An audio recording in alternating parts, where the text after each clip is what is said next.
Welcome to Lesson 2 on word problems. Here we will be given a situation in which we have to represent using an equation and then algebraically solve the equation.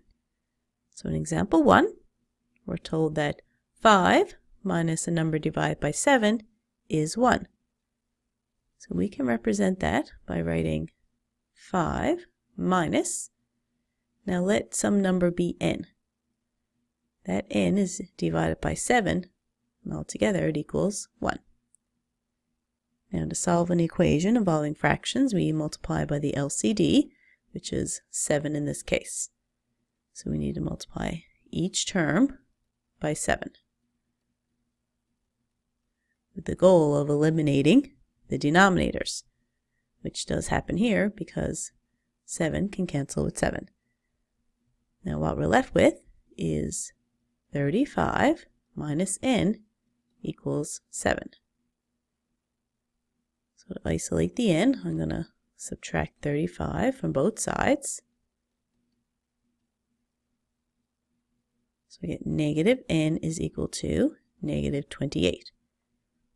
Now when there's a negative in front of the n, it's like a negative 1n. So to get rid of the negative, you can divide both sides by negative 1. So n is equal to positive 28. In example 2, we're told that a gym membership is $27.50 a month plus the startup fee of $59. Now Janet had paid a total of $306.50 towards her gym membership. We have to write and then algebraically solve an equation to determine how many months that Janet had used the gym. So if the gym membership is $27.50 a month, we can say $27.50 times m, where m is the number of months. And we need to add on the startup fee to that, which is $59. And altogether, she paid $306.50. The first thing we need to do is subtract off $59 from both sides.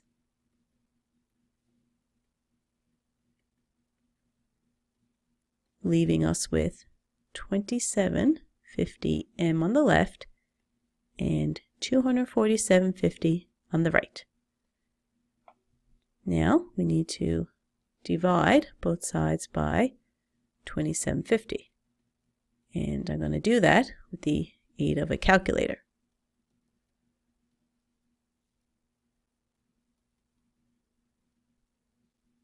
So on my calculator, when I divide 247.50 by 27.50, I get 9.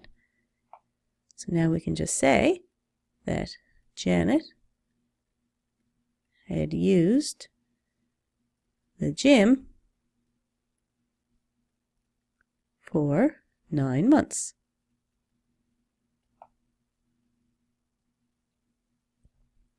For example 3, it says, to use an ATM in a foreign country, the bank charges a $3.50 fee plus a 2-cent conversion fee for each dollar withdrawn.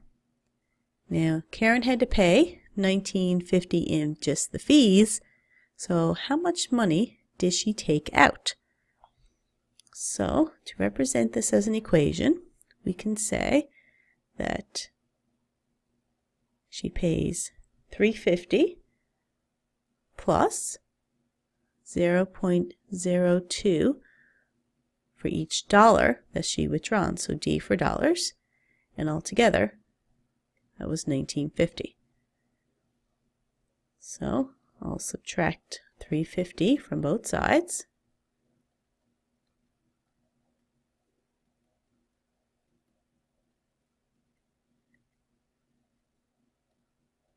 Leaving me with just 0.02 D on the left and 16 on the right.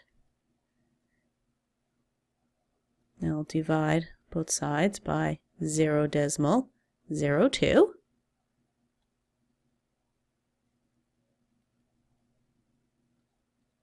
And when I work that out, I get $800. So now we can say that Karen withdrew $800.